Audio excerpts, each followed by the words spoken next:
your inner is, but it is your inner consciousness that obeys this accelerating impulse. Once you start doing yoga, your inner consciousness begins to speed up its growth, its evolution. For the higher parts of your being readily follow the swift and concentrated movement of yoga and lend themselves more easily to the continuous adjustment and adaptation that it necessitates. See, we have to be able to grow constantly, a constant adjustment has to be made, and the ability not to rest anywhere but keep constantly growing. This is comparatively easy for the inner parts of our being. The body, on the other hand, is ordinarily dense, inept, and apathetic, incapable of moving as quickly as the rest of the being. So what happens is a certain disharmony between your inner growth, the pace of the inner growth, and the pace needed for the body to support this inner growth. And so the body lags behind, the body can't keep up, and then this disharmony that is created between the inner being and the body results in illnesses. That's what she says. This divergence produces a disharmony in the nature and a dislocation in the system, and this can translate into illness. That is why here there is so much importance given to physical education, harmony of the body. You see, people were asking, why should Sri Aurobindo Ashram have all these nice swimming pool and all this, gymnasium? Ashrams are for people who give up all these things. Swimming pool, it's only you found in five-star hotels. This is not a five-star, this is an ashram. And the mother used to insist, if you have to have a swimming pool, it must be the best of its kind. There is no compromise on that. People didn't understand this. See, by and large, body for us is a garbage bin.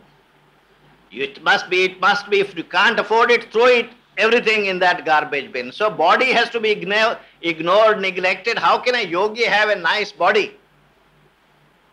It took mother 20-25 years to break down this hostility to the body right here in Pondicherry. Two things very visible to me of mother's presence here. I don't think in any part of the world flowers are valued as much as they are in Pondicherry. There is a kind of flower culture that the mother has made quite common here. Many people come. I'm not simply saying more flowers are grown here and sold here, but people are conscious. The second thing, of course, the scandalous thing when it began, that girls also ride bicycles. Horrified. People are horrified. Girls riding bicycles. Now the whole of Tamil Nadu, you have girls on bicycles. Things of this kind. Similarly, an attitude to the body. Body is the last. It's something, you kind of ashamed of your body. The whole creation is manifestation. The whole purpose of this is to give a body to God. Ultimately, the perfection of yoga is to prepare a body fit for God. And here we are, making the basis of our yoga a dislike for the body, distaste for the body, neglect of the body. And that is why what the mother is saying is this kind of thing can happen.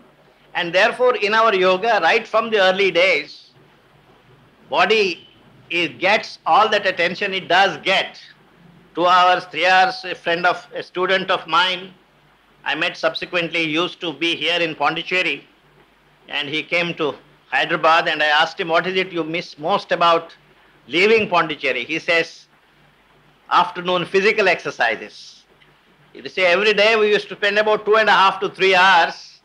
So night time after supper, a little while later, we didn't have to invite sleep. We were blissfully asleep. The body was feeling so relaxed, body was feeling so fulfilled.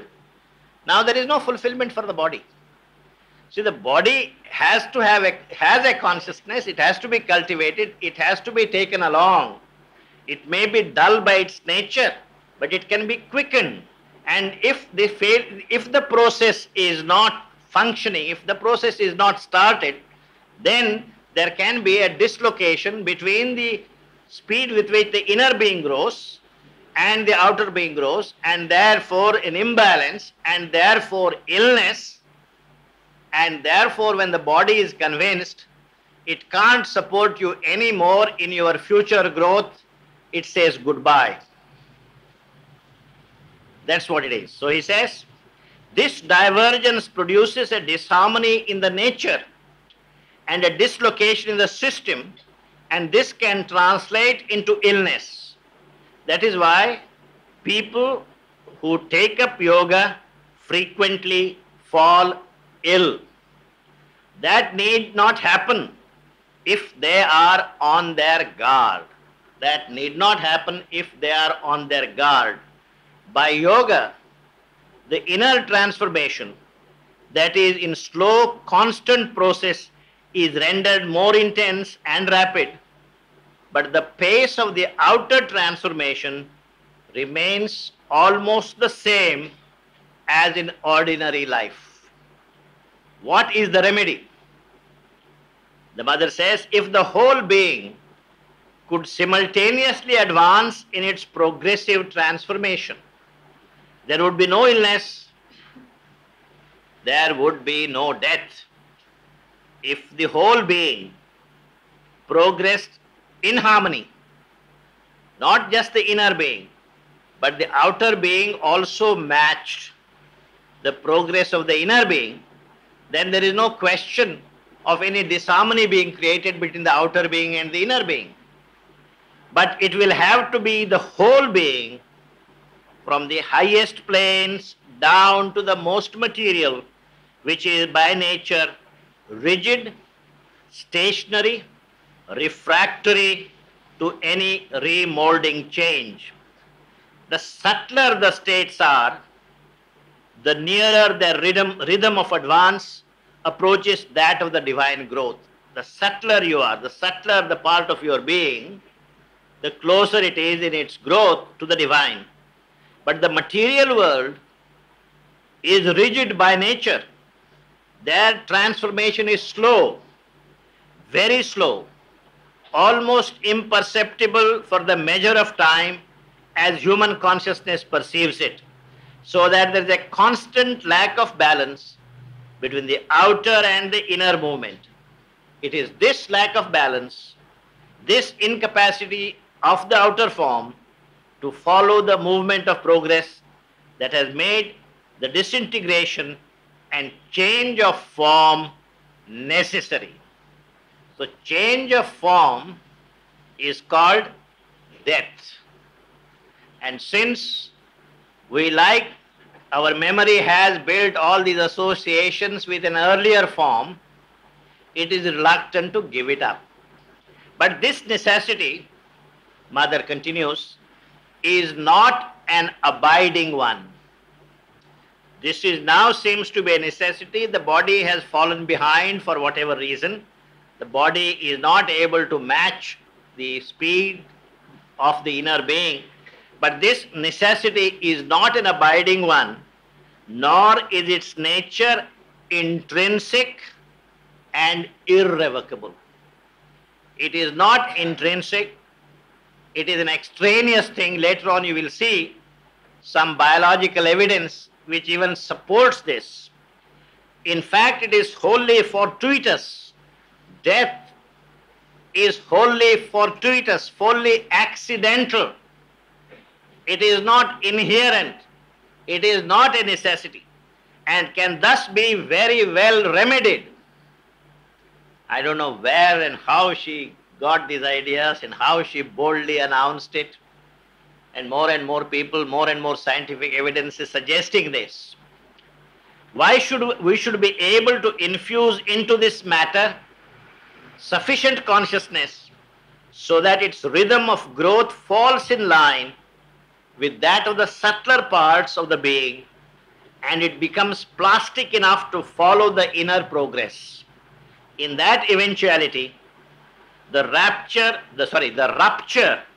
of the equilibrium would not occur, and death would no longer be a necessity.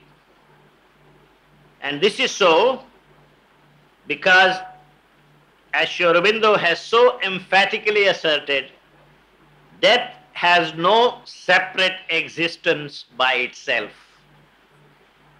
Death has no separate existence. We call certain kind of decay as death. There is nothing separately as death. A decay of a certain order we call death. It is only a result of the principle of decay in the body, and that principle is there already. It's part of the physical nature. At the same time, it is not inevitable. It's not just the mother who has said that. This is also from Sri Aurobindo, one of his letters. If one could have the necessary consciousness and force, decay and death is not inevitable. Death is at present the ineluctable end of life, unchanging end of life. That's what Sri Aurobindo says. At the moment, it is an ineluctable end of life. But this does not mean it can never be otherwise. Just because right now it seems to be an unchanging end to all life, it does not necessarily mean it has to be so for all time to come. That it is the unalterable law of existence. Death is a fact at present. Death is a fact at present for certain reasons.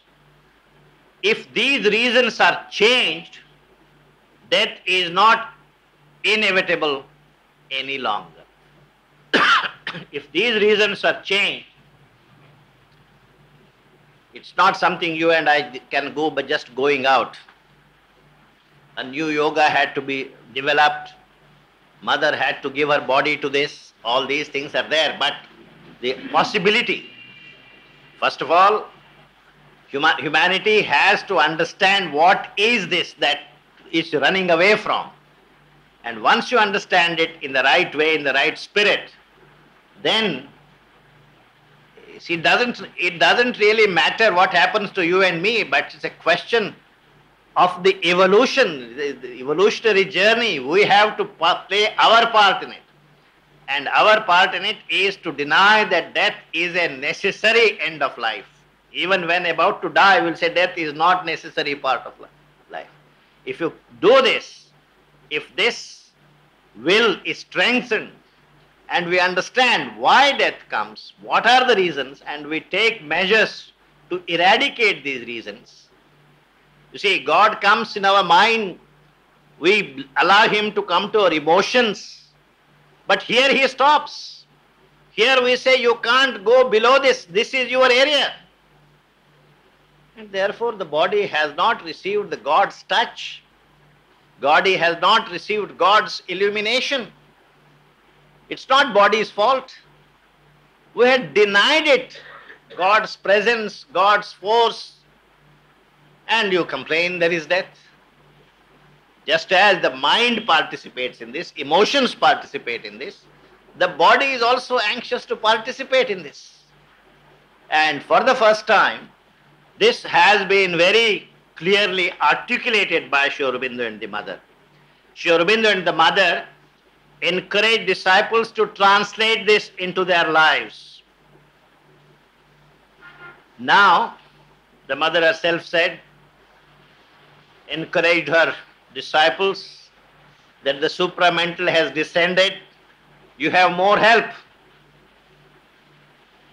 You have more help, making your bodies more sensitive, making your body consciousness more plastic. But the more educated you are, unless you are an exception, the higher your degree of education, the higher your intellectual prowess, the lower your body consciousness. And therefore, There is a general assumption, if you are very frail and weak and namby-pamby, you must be an intellectual. Oh, he is an intellectual. All these are all superstitions. And we must shed these superstitions, give the body its place. Sharira madhyam khalu dharma sadhanam, we say right from class 1. But never give Sharira madhyam, the primacy of place, to Sharira. Or our vital desires, the body has to bear. Our greed, our gluttony, our laziness, our inertia, our tamas, body has to suffer. It's like the donkey. You load things on it, and the donkey one day breaks its back and collapses. The body has suffered a great deal. The physical consciousness is anxious and eager to participate in this process of transformation. The greatest thing about this, the descent of the supramental, which we are celebrating on the 29th of February, it is not just another ritualistic day when you go up to the mother's room and come back and feel good about it. It's a great day. A great thing has happened on that day, just as a great thing happened on 24th of November 1926. Because of that, because of the descent of the overmental into the physical, man is now capable of going beyond the overmind. Otherwise, until now, it was not possible. That was the limit. And that had to be supported by something within ourselves. Now, the second great event after November 24, 1926 is this 29th February 1956. And this is not a small event. To make this event possible, Sri Aurobindo gave up his body. It's very paradoxical that to make it possible, to make it arrive earlier rather than later, he gave up his body in 1950, and within 6 years it descended on earth.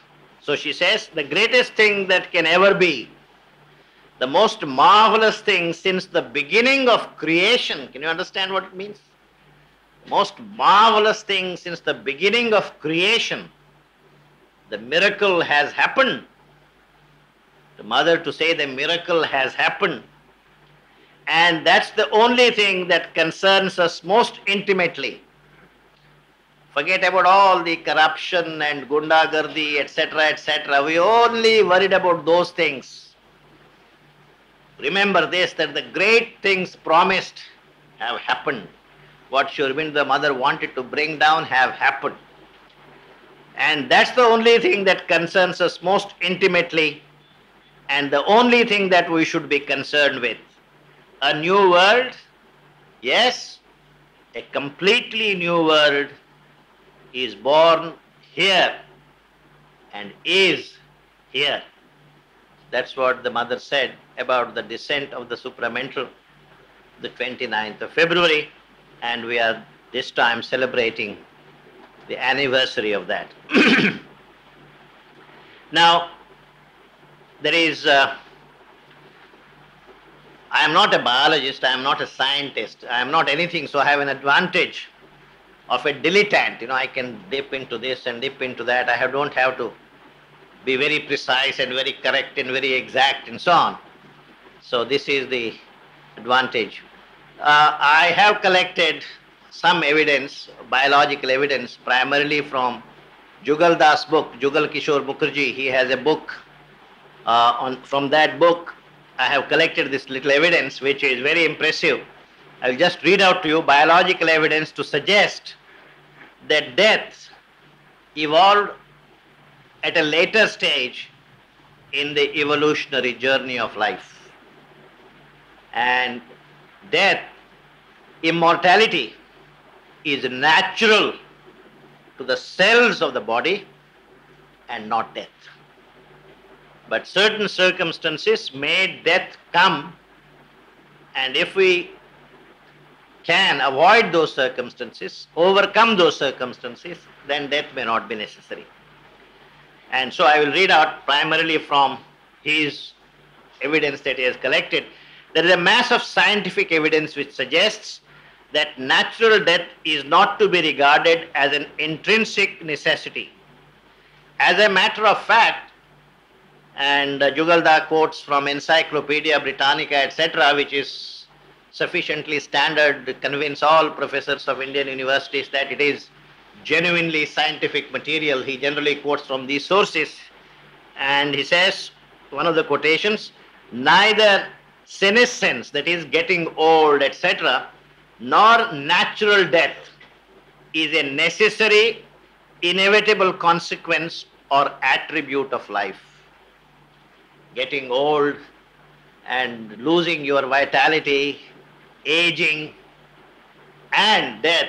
He says, this is a quotation from somebody who wrote an article in Encyclopedia Britannica, and the title of that article is Biological Aspects of Death, in which he says, natural death is biologically a relatively new thing.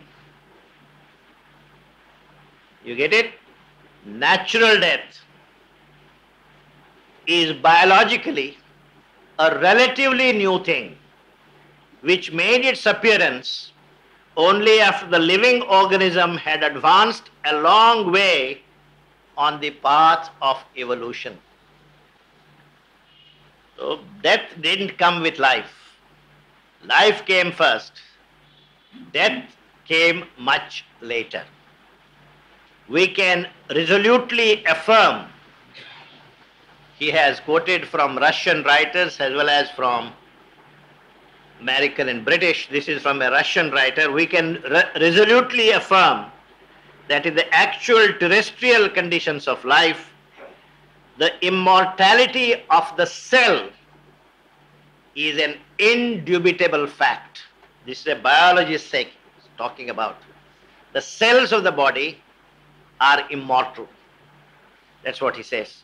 We can resolutely affirm that in the actual terrestrial conditions of life, the immortality of the cell is an indubitable fact.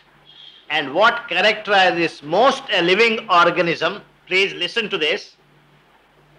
This is not me. This is not Jugalda. This is what he has quoted from a respectable scientist. And this is what the scientist says. And what characterizes most a living organism is its potential immortality and not its death. What characterizes most a living organism is its potential immortality and not its death. In fact, this is where I think we should stop, but there is still time. Dining room is not very far, so I think we should go ahead. I will finish the biological evidence for today and then we can take up something else tomorrow.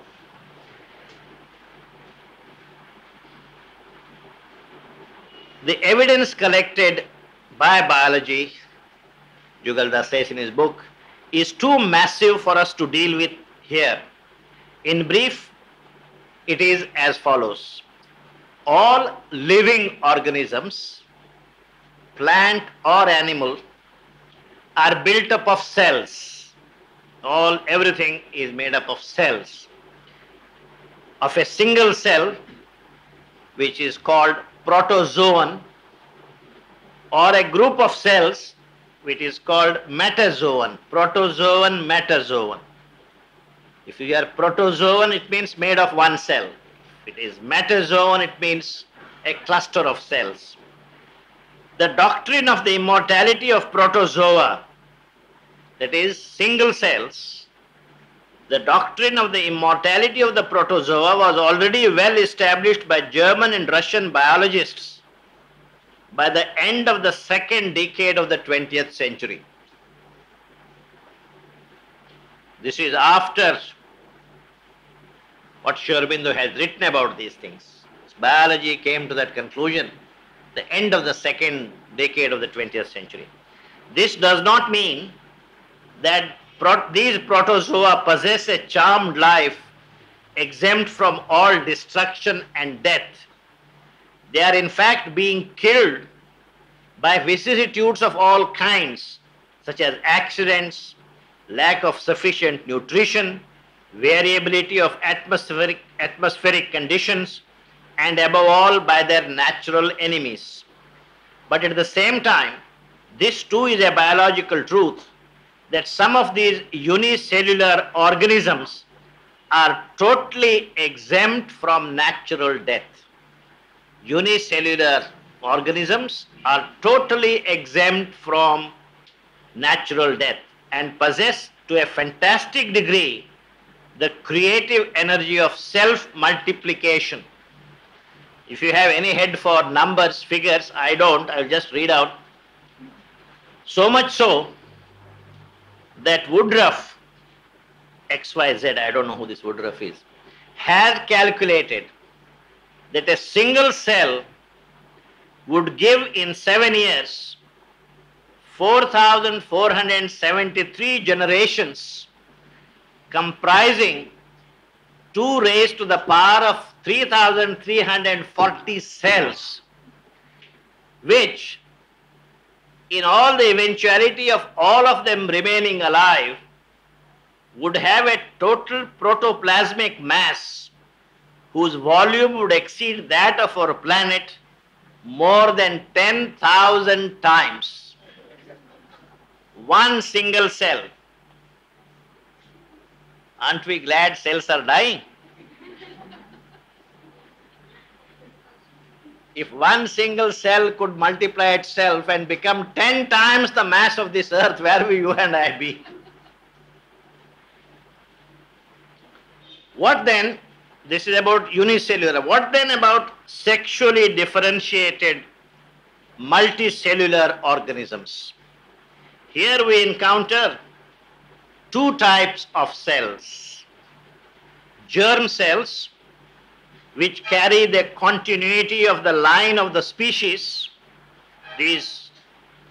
and what are called somatic cells, which constitute the body and tissues. There are 2 kinds of cells we all have: the germ cells and the somatic cells. We all have germ cells, which we pass on from one generation to the next, etc. And there, surprise of surprises, the germ cells are indeed equally immortal. The germ cells are equally immortal. The somatic cells degenerate and perish after some time, bringing about as a sequel the somatic death of the individual organism. Indeed, with the establishment of a body as distinct from the germ, natural death has entered the scene. Since, because of this, there is an epigram among biologists. And what is that epigram? Death is the price paid for a body. The cells, individual cells have no death, but if you want the cells to constitute a body and function as a body, then somewhere along the line death comes. So it's a death is the price paid for a body. But why this strange disability on the part of the somatic cells? It is not true that in some mysterious way a process of degeneration and the loss of the power of self-fission have come to inhere in the somatic cells, thus forcing them to lose their potential immortality. Even in multicellular organisms, the history is like this. Some of it lowly organized groups of metazoa, some of the low forms. See, we all think we are human and we are gods, but we are also a collection, biologically, we are all a collection of these cells. And there are various levels in the evolutionary journey. A sponge, what you call a sponge, is also a collection of cells. And there he says, some of the lowly organized groups of metazoa such as sponges, flatworms, polyps, hydras, jellyfish, etc., have retained the power of autophagy, leading to the production of new individuals, and thus manages to escape natural death. Their reproduction is by autophagy, that is, one thing splits into two parts, and each part grows into a whole. Sometimes it is horizontal, sometimes it is vertical, and sometimes one being divides itself into four parts, like crudely imagining one arm here, one leg here, trunk here. Then this arm slowly grows the rest of the body. So there is no death at this level. There is no corpse at this level. There is no dead body at this level. So at that level, even in the case of what are called metazoan life, multicellular life, there is no death. Death seems to have come later in the evolutionary journey. That's what it means. This shows that the metazoan concerned there is no death, since in passing from one generation to the next, there is no corpse or residue left. And two, for lowly organized metazoa, even for somatic cells, there is no death. A comparative study of the different species makes it abundantly clear that for somatic cells, natural death has not intervened all on a sudden in the history of biological evolution. As a matter of fact, death too has passed through a process of evolutionary elaboration. With the gradual loss of the aptitude for self-multiplication and restorative reconstruction, the body cells have become progressively mortal along the scale of organic evolution. Indeed, the consensus of opinion held by the biologists is that all the essential tissue elements of the metazoan body, such as nerve cells, muscle cells, heart muscle cells, spleen cells, connective tissue cells, kidney cells, and others are potentially immortal and can be made to grow indefinitely when placed and cultured outside the body of the organism in some nutrient medium. This is not good news for doctors eventually. But this is it. But it's a long, long time to come. So, how then, a little more and then I conclude, how then does the multicellular body fall a prey to natural somatic death, although the constituent cells are potentially immortal? Professor Raymond Pearl answers this question as follows.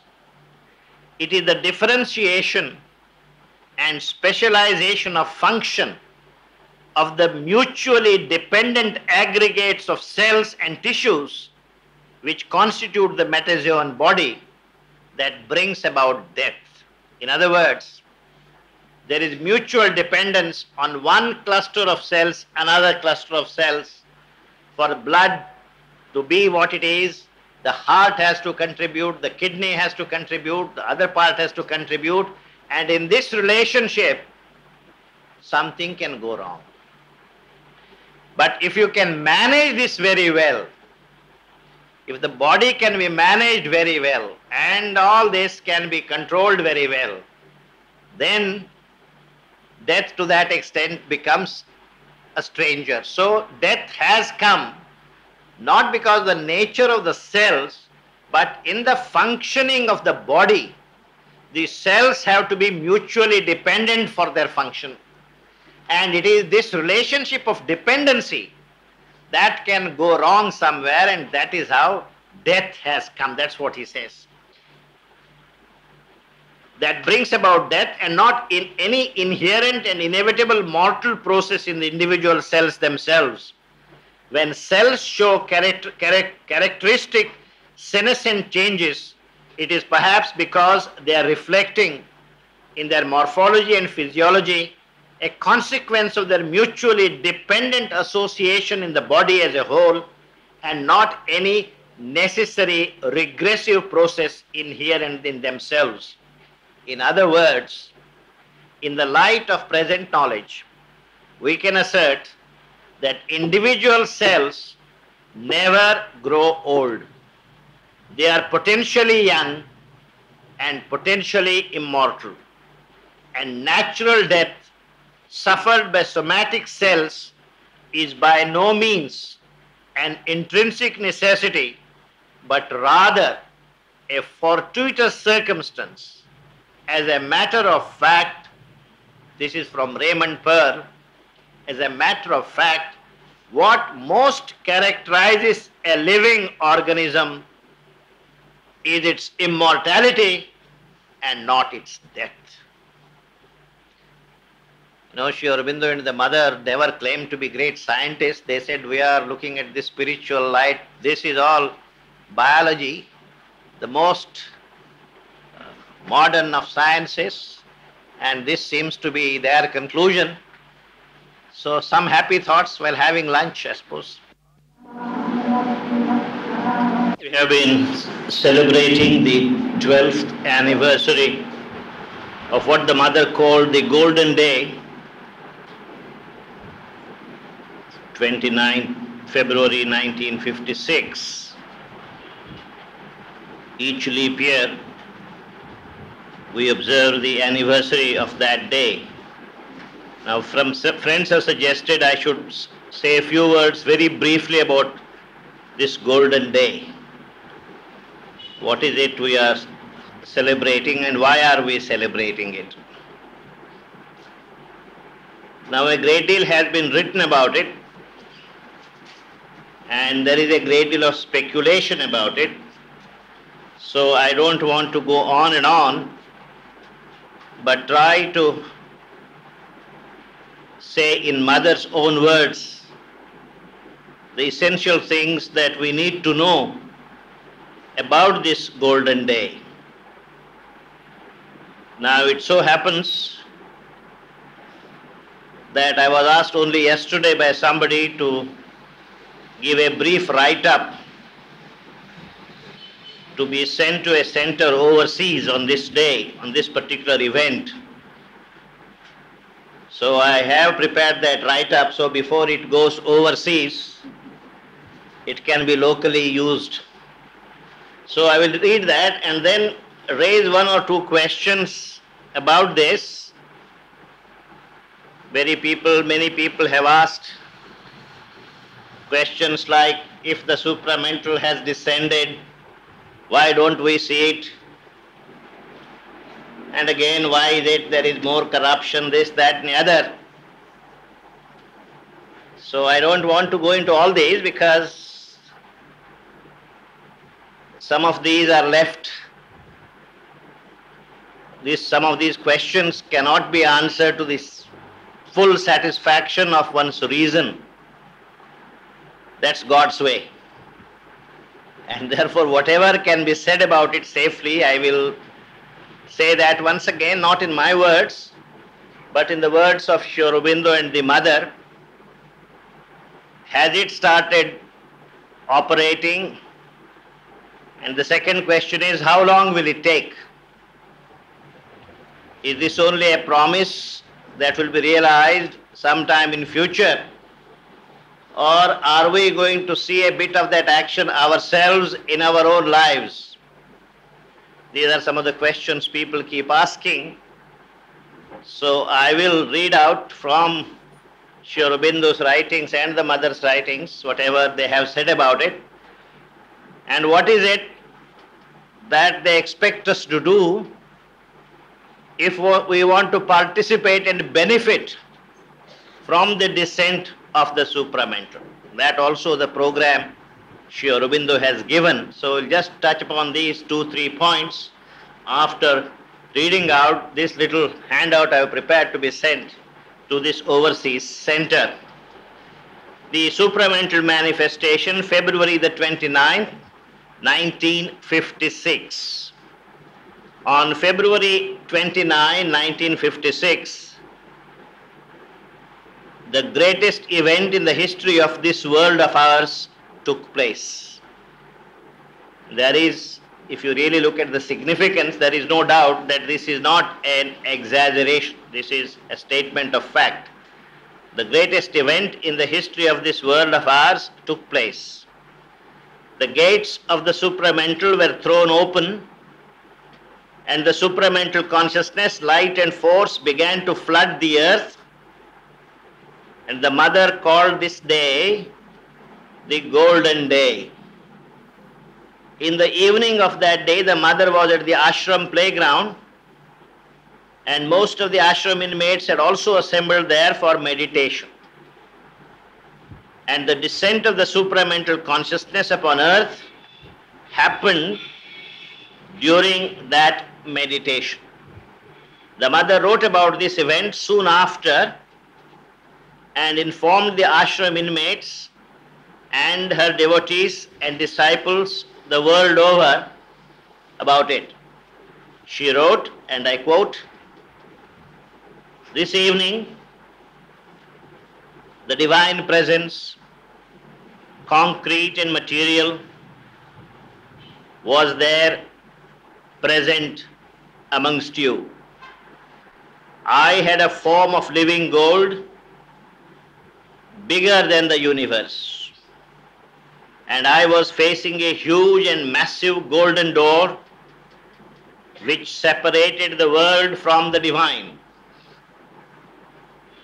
As I looked at the door, I knew and willed in a single movement of consciousness that the time has come, and lifting with both hands a mighty golden hammer, I struck one blow, one single blow on the door, and the door was shattered to pieces. Then the supramental light and force and consciousness rushed down upon earth in an uninterrupted flow." Quotation marks complete.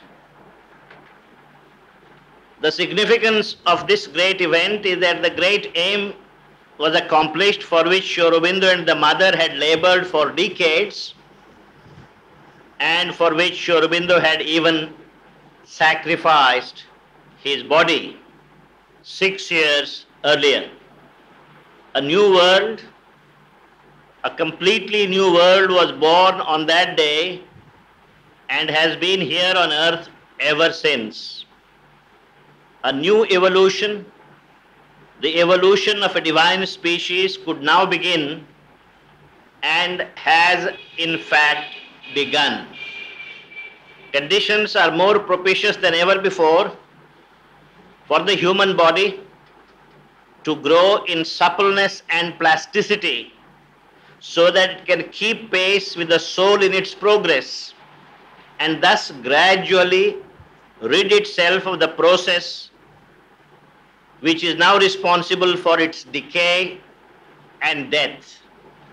This will enable the human body to undergo a complete transformation and thus to abrogate the law of death.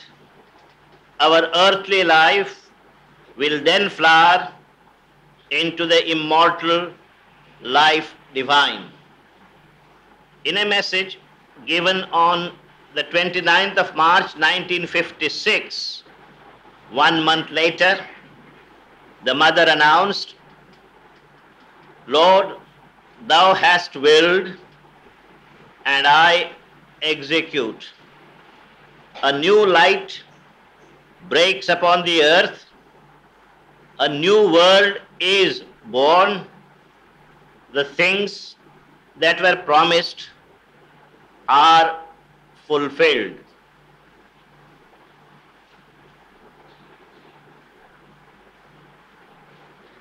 Now, as I said, I would like to say just a little more about this, mainly in answer to two questions. What exactly is happening now? In 1967, the mother announced that the supramental force had started operating at the physical level. This is in 1967, about 34 years ago. Now, this question is often raised, when do we see tangible results? The new age has begun, and the new revolution that Sri Aurobindo and the mother have been talking about has already started. Well, there are a few things which the mother herself has said about it, so I will read out. The mother once said, between the descent of the mind and the actual arrival of the human being here on earth, it must have taken about 1 million years. That's a long, long time. But somewhere along in the Life Divine, Sri Aurobindo says about the speed, he says, the first obscure material movement of the evolutionary force is marked by an aeonic graduality. That is, from the material level to the life level, to the level of the vital, it must have taken several billion years. So he says that force works with a aeonic graduality. The movement of life progress proceeds slowly, but still with a quicker step. It is concentrated into the figure of millenniums. When the vital level it starts working, you will see results in millenniums. Mind can still further compress the tardy leisureliness of time and make long paces of the centuries. So when it comes to the mental level, from millenniums, we come to centuries. But when the conscious spirit intervenes, a supremely concentrated pace of evolutionary pace becomes possible. What she says is, when the spirit directly begins to intervene, it will not take as it has taken in the past. In fact, those who have studied the history of evolution have pointed out that there has been a tremendous acceleration from matter to life to mind, and from mind now it's going to be very, very fast. But still, how fast? Well, the mother once said, they used to say, it would take a few thousand years.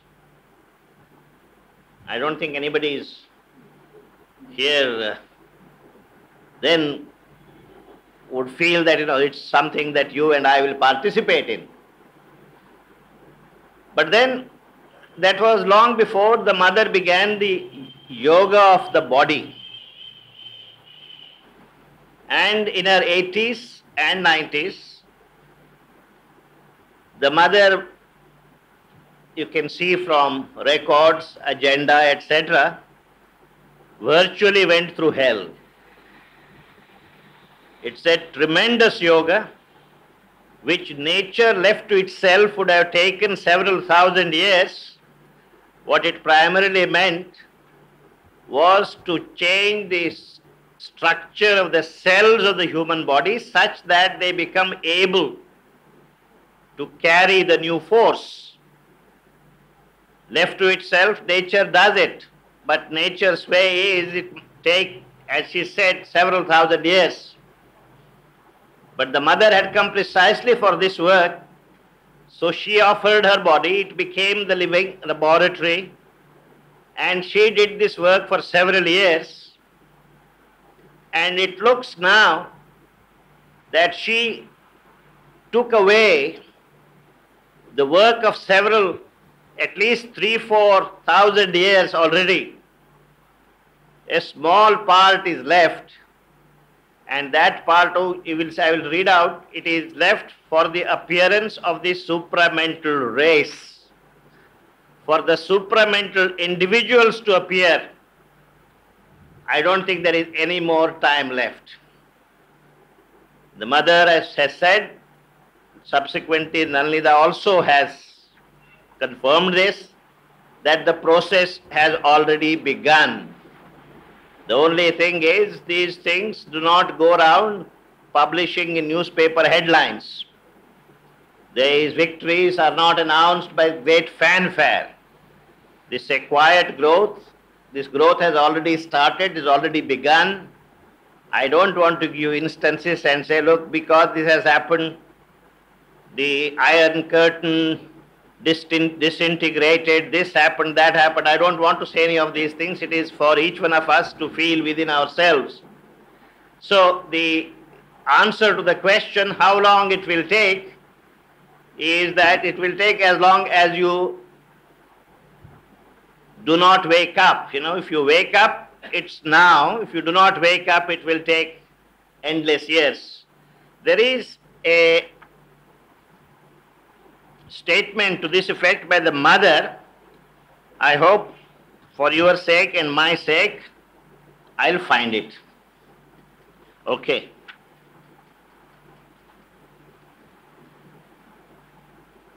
This is the statement Sri Aurobindo made in the Life Divine a long time ago. The first, I just read it to you, and mother says, I am reading this to you because I have been asked about the action of the supermind, and I had compared this manifestation of the supermind to that of the mind, which according to all modern scientific discoveries took nearly 1 million years to evolve from the animal brain, the ape brain, to the first human brain. It took 1 million years. And I told you that consequently one should not expect this to take place in a few months or a few years, and that it would obviously take much longer. Some people, it seems, thought that I was announcing that the Superman would not come before another 1 million years. Some people thought, ours is a gone case, another 1 million years, we won't see the Superman. I want to correct this impression. Sri Aurobindo has said that as the development rises in the scale of consciousness, the movement becomes more and more rapid, and that when the spirit or the supermind intervenes, it can go much faster. Therefore, we may hope that in a few centuries, the first supramental race will appear. This, as I told you, was said by the mother in 1956. A couple of years before, she took up very seriously the yoga of the body. But even that is rather disconcerting for some people, for they think it contradicts what Sri Aurobindo has always promised, that the time has come for the supramental transformation to be possible. But we must not confuse a supramental transformation with the appearing of a new race. What Sri Aurobindo promised and what naturally interests us, we who are here now, is that the time has come when some beings among the elite of humanity doesn't mean a degree from Harvard or Stanford. This eliteness is determined by the level of your consciousness. That is the qualifying thing. The elite of humanity who fulfill the conditions necessary for spiritualization will be able to transform their bodies with the help of the supramental force, consciousness and light, so as no longer to be animal men but become supermen. The time has come, she says, it is possible now. This promise Sri Aurobindo has made, and he based it on the knowledge that he had, that the supramental force was on the point of manifesting on the earth. In fact, it had descended in him long ago. He knew it and knew what its effects were.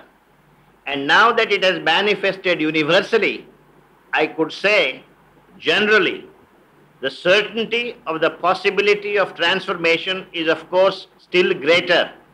There is no longer any doubt that those who will fulfill or who now fulfill the conditions are on the way to this transformation. This transformation can only come if the conditions for this transformation are fulfilled. The conditions of this transformation, Sri Aurobindo has given in detail in the synthesis of yoga and in still greater detail in his last articles on the supramental manifestation.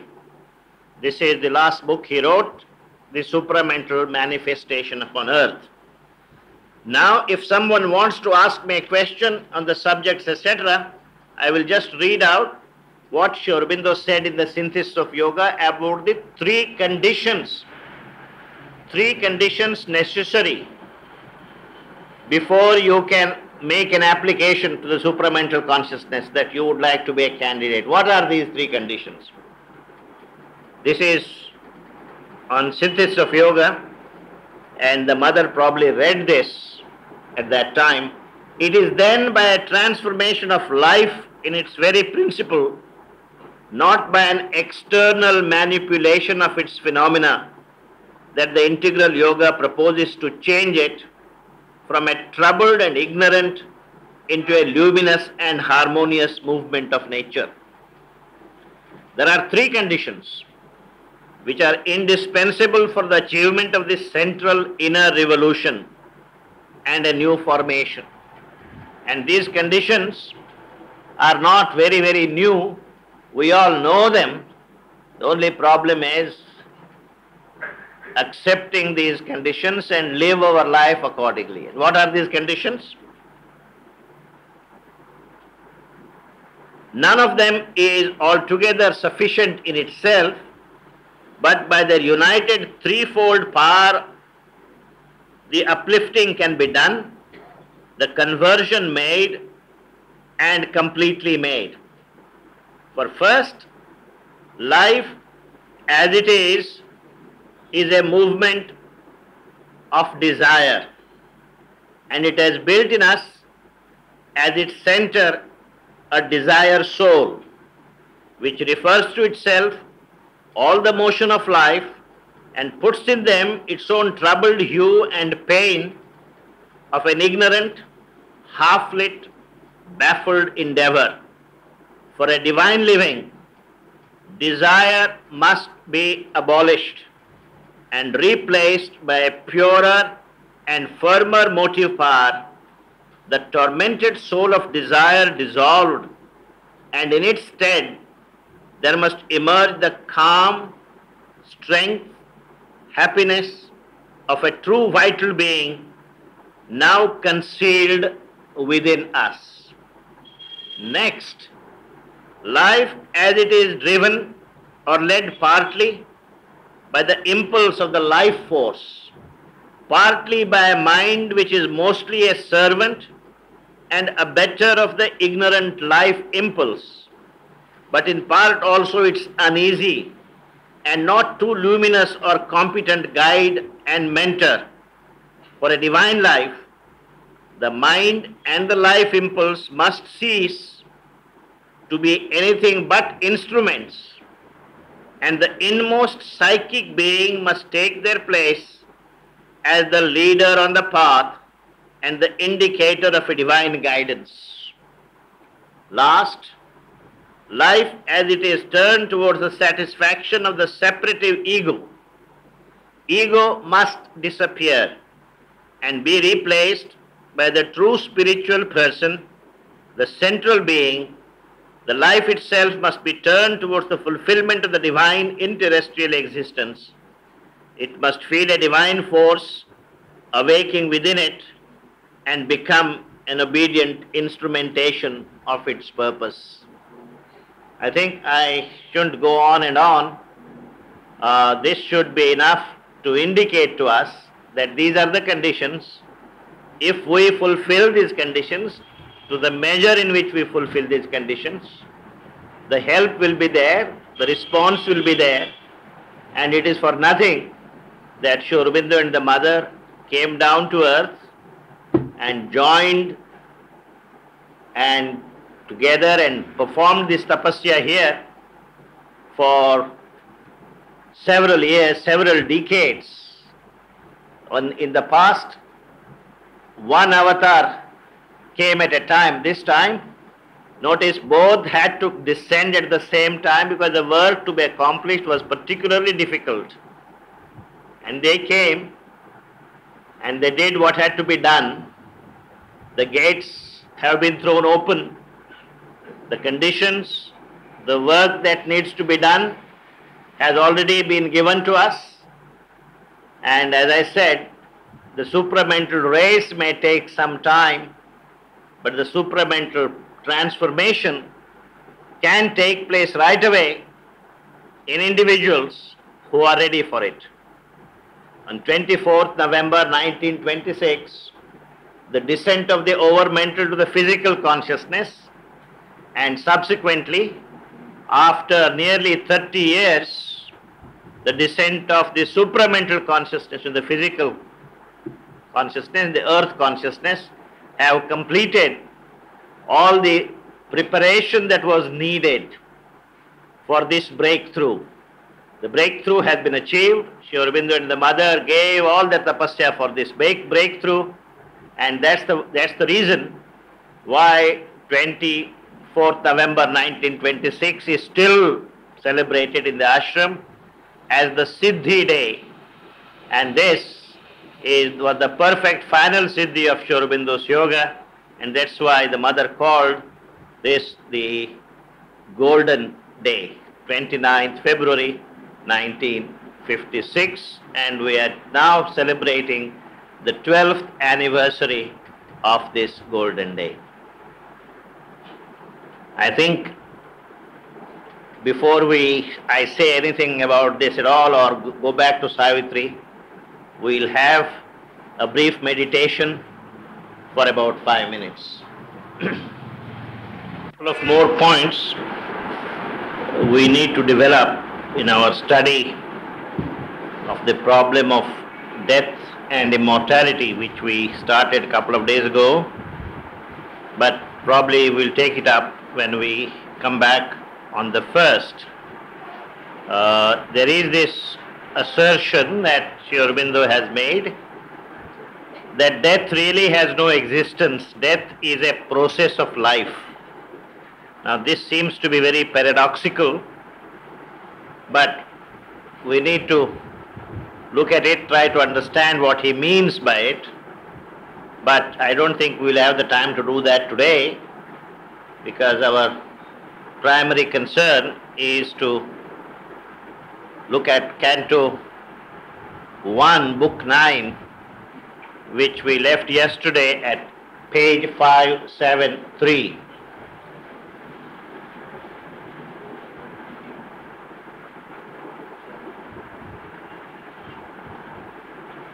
Now, before I continue, a friend of mine wants to know if there is anybody here in the audience who has come from Indore. Anybody here from Indore?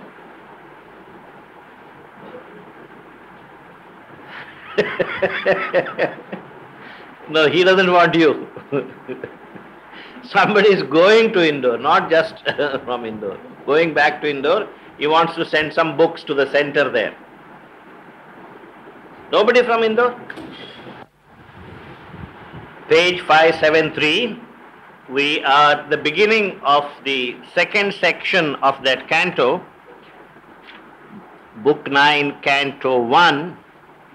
We have seen now that Satyavan is dead and Savitri has Satyavan lying down there on the ground with his head on her lap. and she is all alone. The god of death has already appeared on the scene, but Savitri doesn't immediately take any notice of his presence. But in the meanwhile, we have seen that a great transformation comes over Savitri. Savitri is, when we first begin this canto, she is just an ordinary helpless woman. But by the time we come to the end of the first section of this canto, she is no more just a weakling, just an ordinary woman entrusted with this stupendous task of confronting the god of death. Savitri's real person, as it were, and the power of that real person, Savitri, as you know, is the Supreme Mother herself, descends into her. And that's the description we read out last time from line 16. Then suddenly there came on her the change which in tremendous moments of our lives can overtake sometimes the human soul and hold it up towards its luminous source. From that point on until this, immortal leader of our mortality, page 573, line 80, immortal leader of our mortality, doer of our works and fountain of our words, invulnerable by time, omnipotent, it stood above her, calm, immobile, mute. This new power that has now taken possession of Savitri, as it were, or Savitri has realized within herself, is so strong that nothing in time can trouble it and touch it. So we now move on from that point to the next section, section 2, all in her mated with that mighty hour, as if the last remnant had been slain by death of the humanity that once was hers. Everything in Savitri responded to the presence of this new power that we just saw. All in her mated with that mighty hour and underwent this great change, as if, and in the process, the last remnant had been slain by death of the humanity that once was hers. The human being, with all its normal feelings, tendencies, weaknesses, etc., was no more left in Savitri. She was no more just a human being. She is now a new power. That transformation had assured that, because without that power, it is difficult to confront the god of death. Assuming a spiritual wide control, making life see a mirror of heaven's sky, the young divinity in her earthly limbs, filled with a celestial strength her mortal part. Assuming a spiritual wide control, the whole her being was now under control of this new spiritual control, and it filled her life energies with the spirit from above, making life see a mirror of heaven's sky. The new power was the heaven, and her being, as it were, was a mirror. It received the new power. The life energies now came down from the spirit. The young divinity in her earthly limbs, filled with celestial strength, her mortal part. Everything that was mortal now was filled by celestial strength. Over was the haunted pain, the rending fear. Her grief had passed away. Her mind was still. Her heart beat quietly with a sovereign force. Over was the haunted pain, the pain that haunted her. Not only after the death of Satyavan, but even before the death of Satyavan. The feeling that Satyavan was there only for a short while and he was going to disappear forever, etc. This pain was no more. Over was the haunted pain and the rending fear.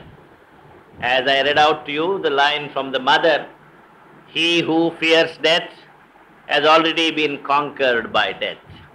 So there has to be no fear. There was no fear anymore in Savitri, so the fear is gone. The pain is gone. Her grief had passed away. Her mind was still. Her heart beat quietly with a sovereign force. It beat quietly, all right, but it beat with the awareness of a very great power behind it. There came a freedom from the heartstrings clutch. Now all her acts sprang from a Godhead's calm. Calmly she laid upon the forest soil the dead who still reposed upon her breast, and bore to turn away from the dead form. So now she rose to meet the dreadful God.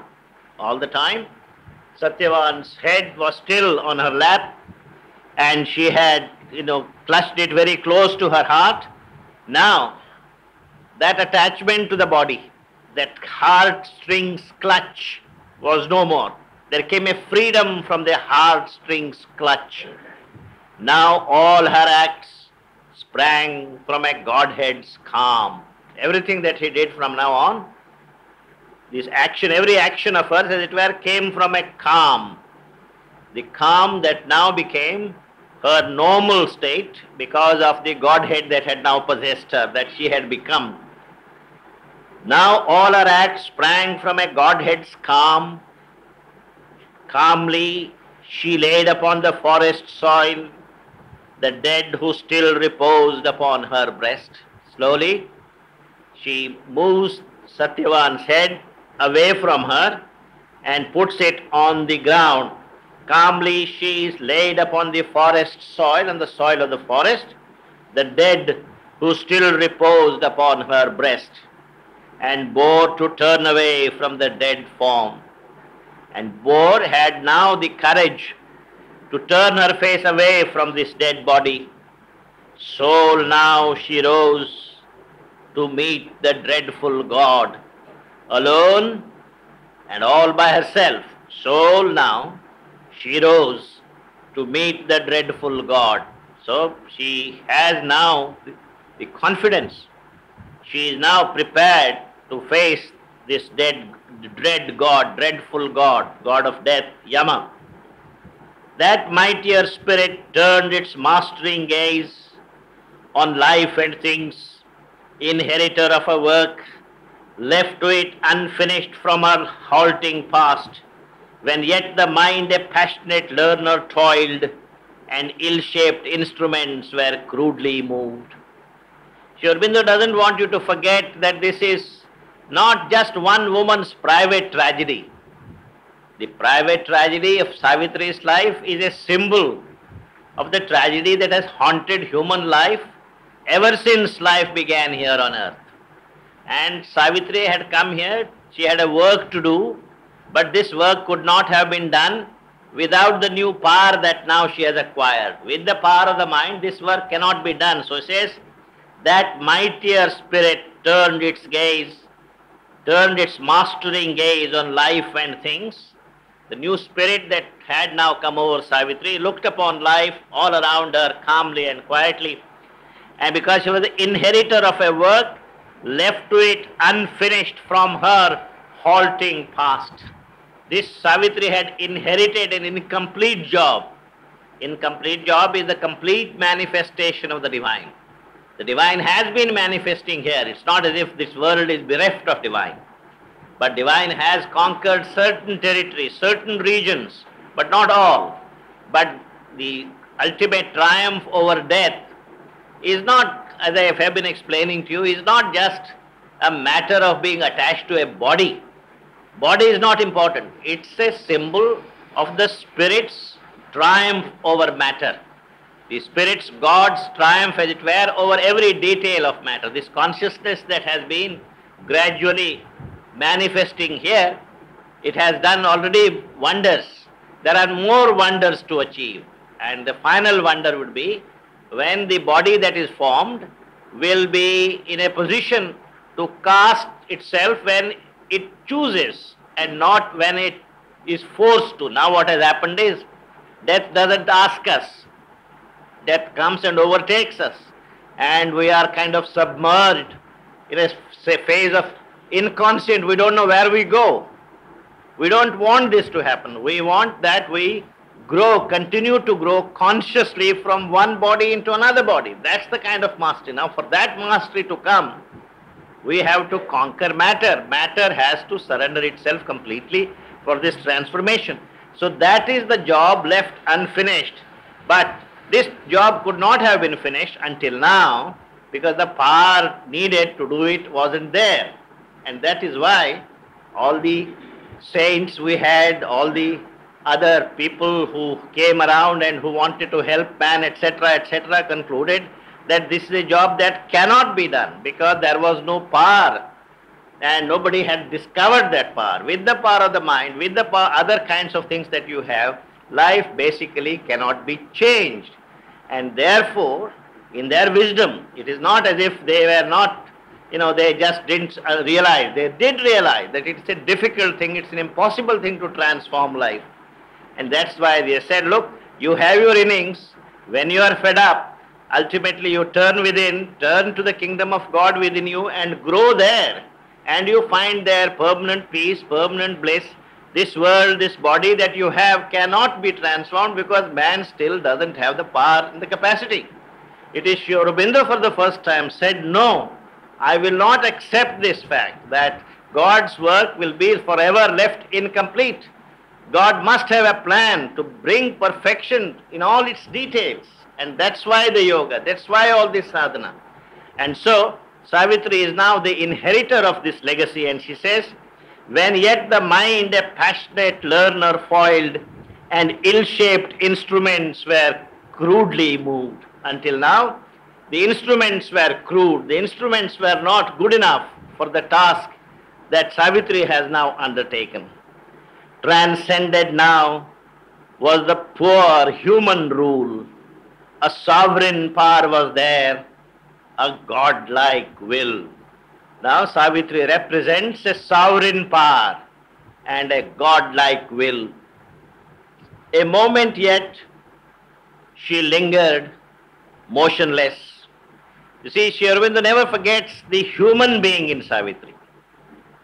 The human is always there. So even now, with all this awareness of the great power and the great work that she had to do and the responsibility she owns up, a moment yet she lingered motionless and looked down on the dead man at her feet.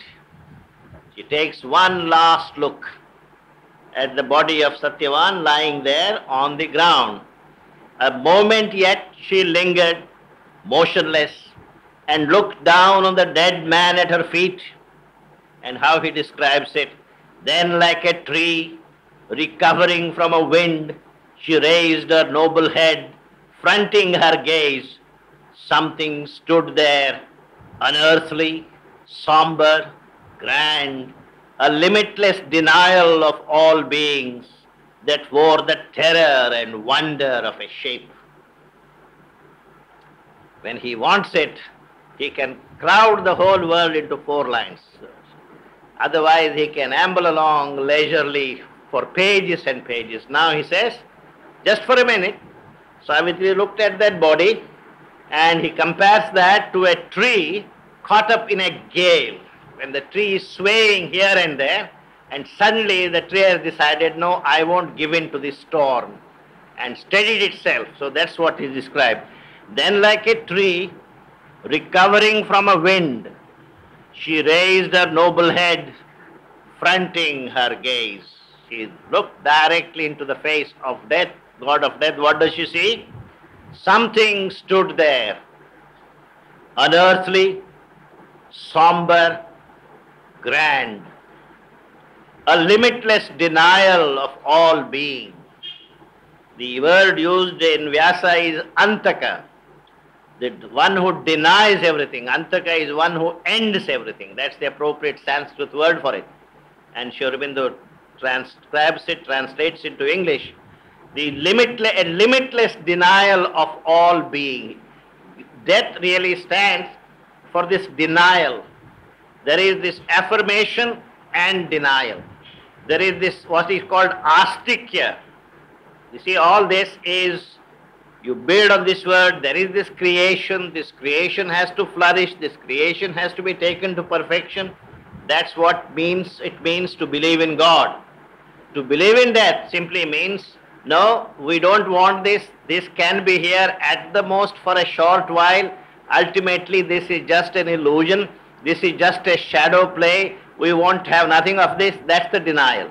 And the God of death represents this denial, and therefore he is called a limitless denial of all beings that wore the terror and wonder of a shape. What kind of a shape he had? The terror of a shape and the wonder of a shape. The terror and wonder of a shape. In its appalling eyes, now there is a description of the God of death.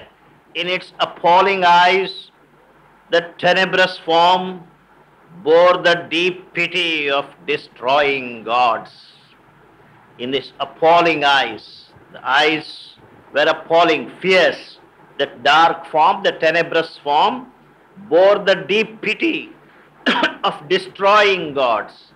This is not a pity of compassion. This is a pity of contempt. Destroying gods. After all this world is meant for me. You see, I am the one who ultimately finishes off this world. The Vishwarupa in the Gita, when the Lord stands up and all the warriors just go into his mouth. That's the kind of picture, Antaka. That's the kind of thing that he has here. So he bore the deep pity, of course it's pity, but of destroying gods. A sorrowful irony curved the dreadful lips. The dreadful lips of this being were marked by sorrowful irony. There was irony in it. What is this? You take all this life so seriously. This life is really a joke. Why do you have to take it seriously? Kind of sorrowful irony curved the dreadful lips. The lips were curved, as you can see, but with all this they were very dreadful. That speak the word of doom, eternal night, in the dire beauty of an immortal face, pitying a rose, receiving all that lives forever into its fathomless heart. This being had a fathomless heart, and it was where everything went in. Bhishma went in, Drona went in, Duryodhana went in, all the 100 brothers went in, everybody went in. That is time the destroyer. That is, that's also an aspect of this.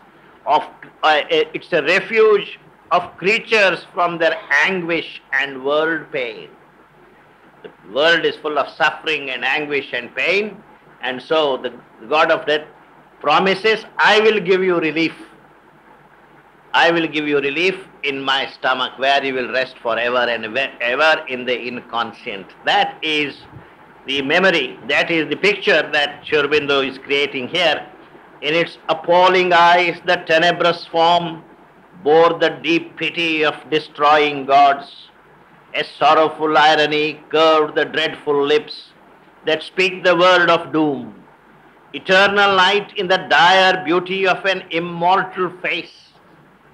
He doesn't want us to think that the God of death is ugly or anything. There is a beauty. That beauty strikes terror. That's the kind of beauty you have. The dire beauty of an immortal face, pitying a rose, receiving all that lives forever into its fathomless heart, refuge of creatures from their anguish and world pain. His shape was nothingness made real. This is a stroke of genius. Nothingness made real. How do you make nothingness real? The God of death's shape, he is describing his shape. It was nothingness made real. He is the ultimate denier of everything. So the ultimate denier of everything has to have a shape appropriate to this denial. So he is made out of nothing, but nothingness made real. So it looks like a form, but it's basically made of nothingness. His shape was nothingness made real. His limbs were monument of transience.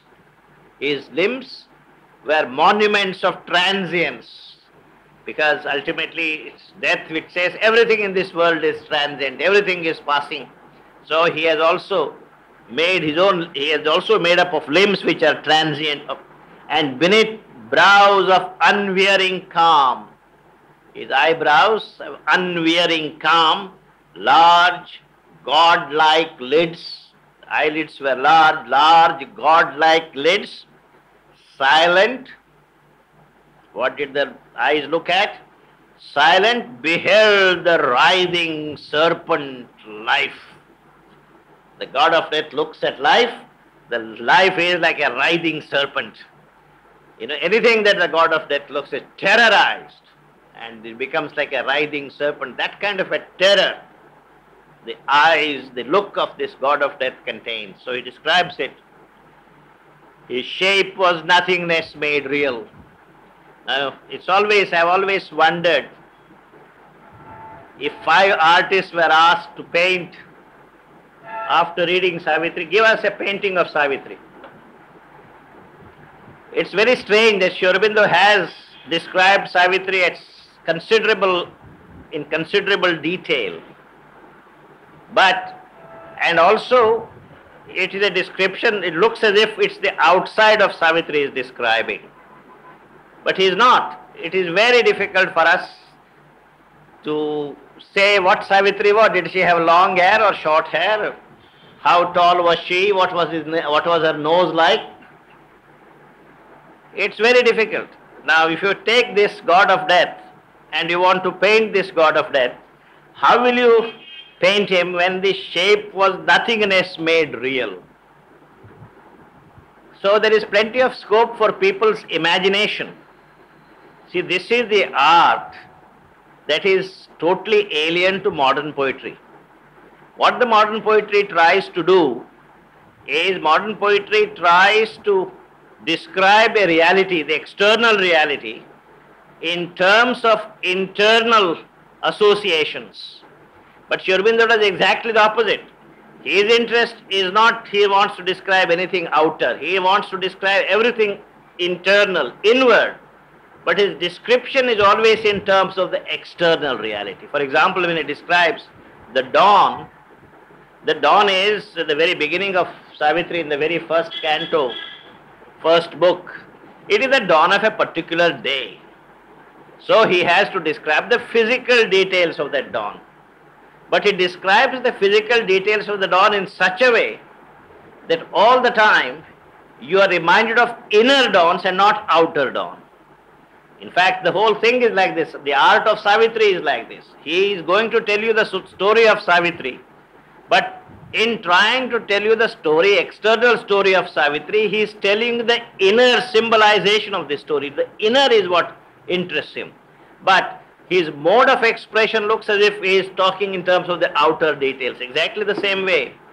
He is not describing to you the mindset of the god of Yama. He is not describing to you anything really that looks like subjectivity. All the time you look as if he is describing his arms, he is describing his face, he is describing his lips. Everything is external. But in trying to describe this, it is not the external he is interested in, he is interested in the internal. This is exactly the opposite, and that's why many people who have great taste and great learning and understanding of modern poetry find Sri Aurobindo extremely difficult, because his art is exactly in the opposite direction. It goes in the opposite direction. And here is a very good example. The god of death is being described, his outer details are being described in such a way that you get more the interior landscape rather than the external person. And that's why details like his shape was nothingness made real, his limbs were monuments of transience, and beneath brows of unwearying calm, large god-like lids, silent beheld the writhing serpent life. Unmoved, that timeless, wide, unchanging gaze had seen the unprofitable cycles pass. The god of death had seen unprofitable cycles, various yugas, Satya Yuga, then various yugas, Dwapar Yuga, Kali Yuga, once again Satya Yuga. The god of death is totally unconcerned. This is a useless thing. The cycles go on, and he is not at all bothered because he knows at any time he can put his foot down and bring the whole thing down. That's the god of death.